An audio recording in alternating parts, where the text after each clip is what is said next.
তো আমার মায়ের কথা দিই। এখন আমি বুঝতে পারছি কত বড় ভুল করেছে। আমার মান সম্মান সব ভুলে মিশে গেছে। হ্যাঁ, ওই মান সম্মান ধুয়ে জল খাও তুমি। আচ্ছা অঞ্জনা, তুমি তো কেন বুঝতে পারছো না? আমি যদি প্রোটেস্ট করতে যেতাম ঝিমলির কথা, তাহলে কেলেঙ্কারি হতো। আচ্ছা, বাবা যদি ব্যাপারটা জানতে পারে, জেনে যদি একটা কড়া স্টেপ নেয়, কি করবো আমি? ওই জন্য ঘাটাতে চাই। কি করবেন বাবা? বড় জোর আমাদের বাড়ি থেকে তাড়িয়ে দেবেন? দেবেন তো দেবেন। তাই বলে ওই মেয়ের কড়া কড়া কথা শুনতে হবে আমাকে?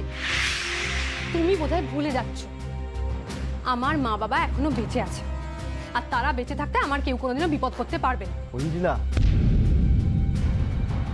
দেখো অঞ্জনা, বাড়ি মানে না শুধু ইট কাঠ পাথরগুলো নয়। তাও তো এটা আমাদের নিজেদের বাড়ি নয়। এই বাড়িটা ছাড়তে হলে আমাকে আমার বাবা মা ভাই বোন সব সম্পর্কগুলো ছেড়ে যেতে হবে। কি লাভ ওই সম্পর্ক রেখে? তোমার ওপর এই বাড়ির কতটা টান, কতটা ভালোবাসা সেটা আমার খুব ভালো করে জানা আছে। আর তোমার বাবার মান সম্মান মানে তো ওই মাসলিনের ফর্মুলা। কুমিরের বাচ্চার মতো সেটাকে আগলে রেখে সারা জীবন কাটিয়ে দিলাম। শোনো, তুমি যা ভুল করার করো, জাহান্নামে যাও, আমার কোনো জানার দরকার নেই। আমি আমার জীবন নিয়ে ছিনিমিনি খেলতে পারবো না।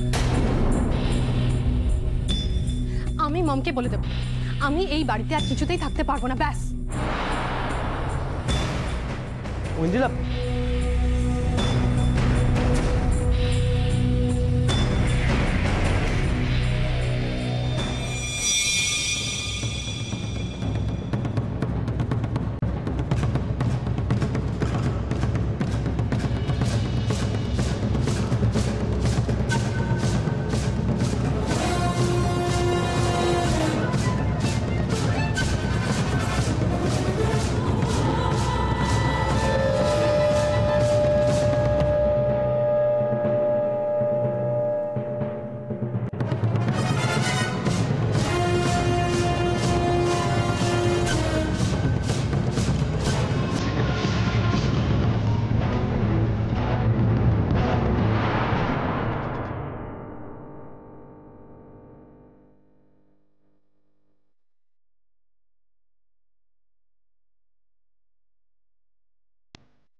এবার তুমি কি করবে শ্রেয়া?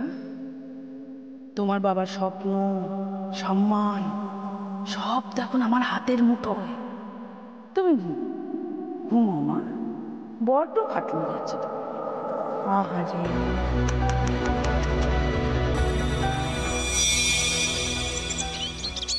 ঝিমলি, কোথায় গেলি? গোপাল, অমিত, আয় ও ঝিমলি, কোথায় গেলি? আয়। বাবা, তুমি? ইয়েস, ধর ধর ধর, এগুলো ধর। হ্যাঁ আমি। কিরকম হঠাৎ কোনো খবর না দিয়ে এসে কিরকম চমকে দিলাম বলো? বাবা, তুমি কেন একটা খবর দিয়ে এলে না বলো তো? দিলে কি করতিস? স্টেশনে ঘোড়া গাড়ি পাঠাতিস। আচ্ছা, এই যে চলে এলাম হঠাৎ খবর না দিয়ে, তুই অবাক হওয়াটা দেখতে পেলাম, এটা অনেক বেশি আনন্দ। তোর বাবার সঙ্গে কোনোদিন তর্ক করবি না, জানিস তো? মহা একগুয়ে লোক ছিল। ওনার ভাবনাটাই ভাবনা, আমাদের কোনো চিন্তা ভাবনা বলে কিছু নেই। এই ঝিমলি, তোর মাকে বোঝা তো, মাকে বোঝা। আরে বাবা, আমি খবর দিয়ে আসলে তুমি কি করতে? দুশ্চিন্তা করতে হলো বেশি। রাস্তায় ঠিক মতো আসছি কিনা, খাওয়া দাওয়া ঠিক মতো হলো কিনা, গাড়ি ঘোড়া পেলাম কিনা, কোনো বিপদ আপদ হলো কিনা, এই তো। তোর বাপ বেটিতে গল্প করে আমি চলি না। আহা, কি যে করো না ঝিমলি, এগুলো নিয়ে দেখ দেখ দেখ, কি যে করো তুমি। এত দূর থেকে এলাম, একটু কোথায় জল দেবে, বাতাস করবে, তা না খালি তোমার খালি অভিযোগ আর অভিযোগ। মা, দেখো না বাবা কত আমার পেয়ারা এনেছে। হ্যাঁ, শুধু আম পেয়ারা নয়, বলো নিজেদের জমির আম পেয়ারা। হ্যাঁ গো, তুমি কি গো? হ্যাঁ, কেন? কলকাতায় এগুলো পাওয়া যায় না? অত দূর থেকে তুমি বয়ে বয়ে এগুলো নিয়ে এলে? হ্যাঁ, তোমাকে যখন দীপকের দোকান থেকে 2 কেজি আটা আনতে বলি, তখন তো তোমার মাথা গরম হয়ে যায়, আর এই ভারী ভারী জিনিসপত্রগুলো তুমি নিয়ে চলে এলে। শোনো শোনো শোনো, ওগুলো না অনেক দিন ধরে রেখে রেখে খাবে, দেশের মাটির গন্ধ লেগে আছে। ওগুলো সাজানো থাকবে, দেখবো এক ছুরি চলে যাবো সেই ছোট্টবেলা, সেই দিনগুলোতে। যখন সেই গাছ থেকে উঠে পেয়ারা পারতাম, পুকুরে ঝাঁপ দিয়ে সাঁতার কাটতাম, আমি দিব্য দৃষ্টিতে দেখতে পাচ্ছি ঝিমলি একটা পেয়ারা খাওয়ার চেষ্টা করে। এই সকাল থেকে কিছু খাসনি, খালি পেটে পেয়ারা খাবি না? বাবা কি যে করো না, উফ। ঝিমলি, পেয়ারা খেতে কেমন বল? দারুণ মিষ্টি। হ্যাঁ, শোনো, তোমাকে একটু নুন চিনি লেবু দিয়ে জল করে দিই? এই কদিন খুব পরিশ্রম হয়েছে না গো? কিসের পরিশ্রম? আরে নিজের স্বপ্ন সার্থক করার জন্য এইটুকু থাকবো না? এই ঝিমলি, এগুলো রান্নাঘরে নিয়ে যা। শোনো শোনো শোনো, নিয়ে যাবে কি? একটা ব্যাগ কিন্তু শ্রেয়ার জন্য, বুঝলি ঝিমলি? সেই ছোট্টবেলায় ওই শ্রেয়া একটা পেয়ারা গাছ পুঁতেছিল, সেই গাছটা আজকে না ফলে ভরে গেছে। তোমার বড় মেয়ে যাতে হাত দেবে তাতেই সোনা ফুলবে। হ্যাঁ বলো। তুমি জানো বাবা, তোমার বড় মেয়ে কিন্তু এখন শ্বশুর বাড়িতে গিয়েও ঘরে বাইরে সমান তালে সোনা ফেলাচ্ছে। হ্যাঁ মানে? তোমার বড় মেয়ে তার শ্বশুর মশাই আর আমাদের জামাইয়ের ইচ্ছেতে কোম্পানি জয়েন করেছে। হ্যাঁ বলো কি? তোমরা এই খবরটা চেপে গেছো আমাকে? আরে ফোনেও তো বলোনি। বাবা, তুমিও তো তোমার এখানে আসার খবরটা আমাদের কাছে চেপে গেছো। তাহলে দিভাই এত বড় নিউজটা আমরা এমনি রিভিল করে দেবো? এবার বলো কোনটা বেশি ভালো সারপ্রাইজ? শোনো, তোমাকে একটা কথা বলি, হাত মুখ ধুয়ে নাও, ধুয়ে খেয়ে নাও। এখন যদি বড় মেয়ের গল্প শুনতে বসো তাহলে আর তুমি সারাদিন কিছু করবে না। চলো। দাও দাও দাও। এই ঝিমলি, ঝিমলি আমাকে শ্রেয়ার কথা বল না। শ্রেয়া মানে জয়েন করলো কবে? হ্যাঁ জয়েন করলো কবে? আর দিয়ে শোনো, রুদ্রদাও তো আমায় কিছু বলেনি। আচ্ছা, এসব কথা পরে হবে, এখন চলো চলো চলো চলো, খেয়ে নেবে। চলো ঝিমলি, চল চল চল চল চল ভেতরে এসো। বলো, হুড়োতাড়া দেবে না একটা, সামলানো দায়। সে কি বিশ্বনা, কাল মাঝরাত পর্যন্ত মিটিং হয়েছে? তার মানে তো ঘুমচুম কিছুই। এক কাজ করো, তুমি বরং এখন একটু ফ্রেশ হয়ে নাও, তারপর ঘুম থেকে উঠে তুমি মিটিংয়ে যাবে। তোমার তো 11:30টায় মিটিং। মিঠুকে বলো ডেকে দিতে। হ্যাঁ বেবি, আমি তোমায় পরে ফোন করবো। ঘুম থেকে উঠে বরং তুমি আমাকে একটা ফোন করো। Okay bye. কি ব্যাপার বেবি? এত সকালে? বসো বসো। কি কি হয়েছে বেবি? হ্যাঁ, আরে চুপ করে আছে কেন? বলবে তো, আমার তো টেনশন হয়। তোমার আমাকে নিয়ে খুব টেনশন হয়, তাই না? এটা কি বলছো বেবি? তুমি তো আমাদের সব কিছু। হ্যাঁ, তোমার হয়তো আমাদের বিরুদ্ধে অভিযোগ আছে, অনুযোগ আছে, কিন্তু বেবি তুমি নিজেও জানো না তুমি আমাদের কাছে কি। এই যে তোমার বাবা দিনরাত পরিশ্রম করছেন, কার জন্য? তোমার জন্য, যাতে তুমি সুখে থাকো, শান্তিতে থাকো। ওসব সুখ শান্তি আমার কপালে নেই মা, নেই। কি কি হয়েছে বেবি? হ্যাঁ কি? আচ্ছা কি? মা, আমি আর এই বাড়িতে থাকতে পারছি না। আমি আর কিছুতেই ওই বাড়িতে থাকতে পারবো না মা।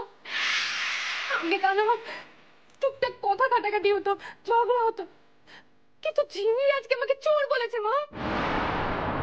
আমি নাকি শ্রেয়ার বাড়িতে চুরি করতে গেছিলাম। তুমি বলো মা, মা, মা, আমি কি সত্যিই চোর? আমি সত্যিই চোর না? আজ থেকে আমি চোর হয়ে গেলাম না মা? বলো না। চুপ কর, চুপ কর। জানো তো, প্রবালও কিচ্ছু রিয়াক্ট করে।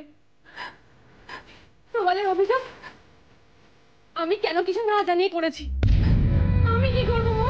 আমাকে তো তুমি করতে বলেছিলে, আমি তো তোমার কথাই করেছি। আমি আর কাউকে মুখ দেখাতে পারবো না।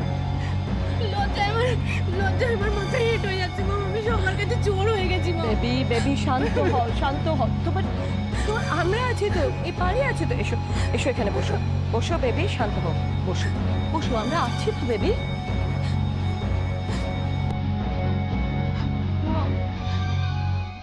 আমি আর পারবো না, আর পারবো না মা। আমি ওই বাড়িতে আর থাকতে পারবো না। তুমি প্লিজ, প্লিজ মা, তুমি আমাকে অন্য কোথাও থাকার ব্যবস্থা করো। প্লিজ মা, please, please baby baby baby baby baby, এত ভেঙে পড়লে চলবে না। তোমাকে আরো স্টেডি হতে হবে।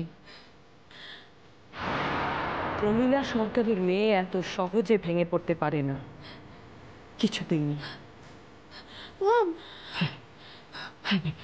তোমাকে তোমাকে শুধু শুধু কয়েকটা কাজ করতে হবে, আমি যা বলবো ঠিক সেই মতো কাজ করতে হবে, বুঝতে পেরেছো?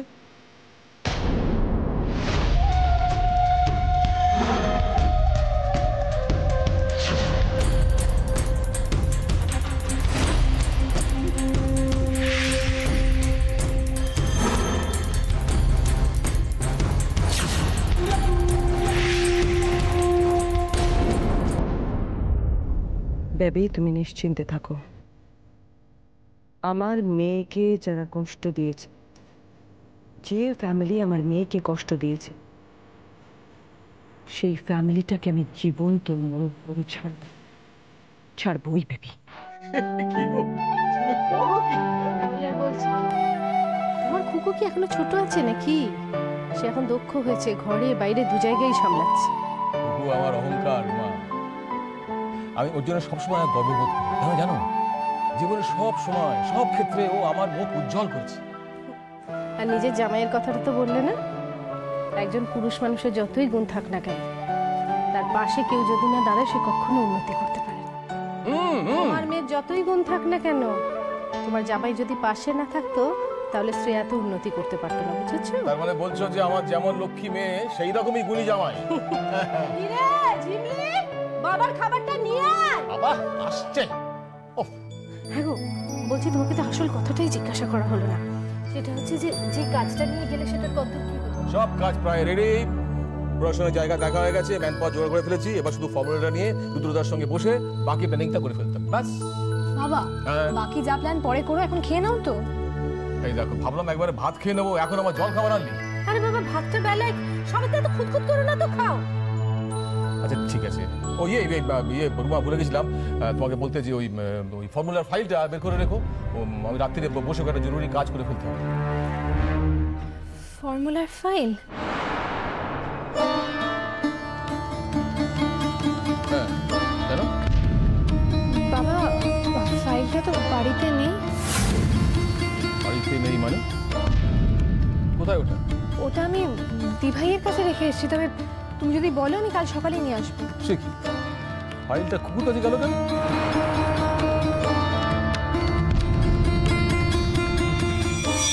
বলুন পুরবি। বলছিলাম কি দিদি, কাজ হাসিল হয়ে গেছে। মুসলিনের ফাইল এখন আমার হাতে। কি বলছেন আপনি? ফাইলটা আপনি পেয়ে গেছে? এই জন্য কিন্তু আপনাকে মিষ্টিমুখ পাওয়া হবে হবে, সব হবে। মিষ্টি খাওয়াটা তো আছেই। আপনি সবার আগে যেটা করবেন সেটা হলো ওই দুর্মূল্য ফাইলটাকে আমার হাতে তুলে দেবেন। দিদি এখনই আসি। আপনি প্লিজ চলে আসুন, প্লিজ আসুন। আমি এক্ষুনি আসছি, রাখছি। হ্যাঁ দিদি। কে পাই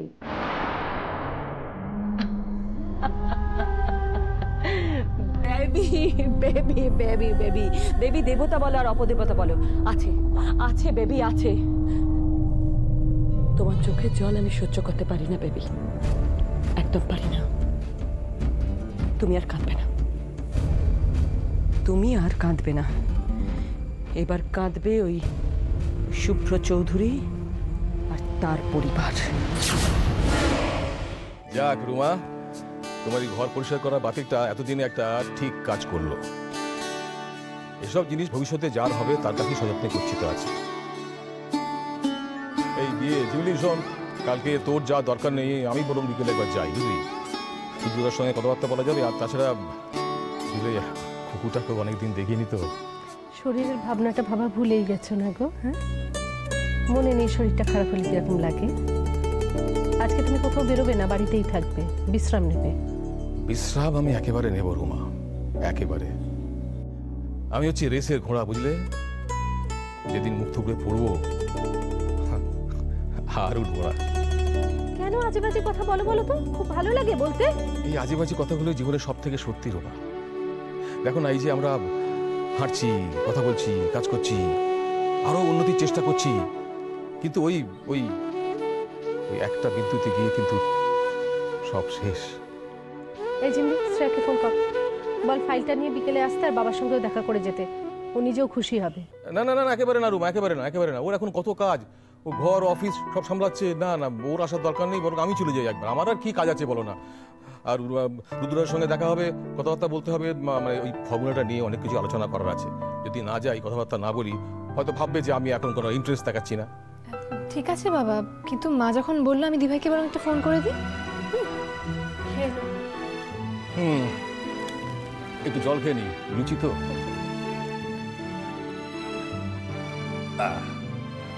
ফার্স্ট ক্লাস, সেই লুচি, সেই আলুর তরকারি।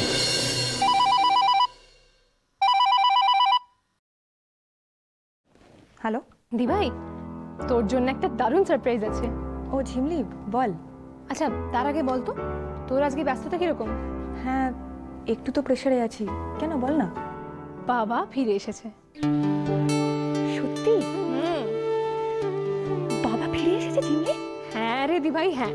আর এসে থেকেই তো অ্যাজ ইউজুয়াল বড় মেয়েকে চোখে হারাচ্ছেন, খালি কুকু কুকু করছে। জানিস, বাবা তো ওখানে যেতেই চাইছিল, মা বুকে ঝুঁকে কোনো রকম নিরস্ত করেছে। তুই আমাকে বলতো আজকে তোর প্ল্যান।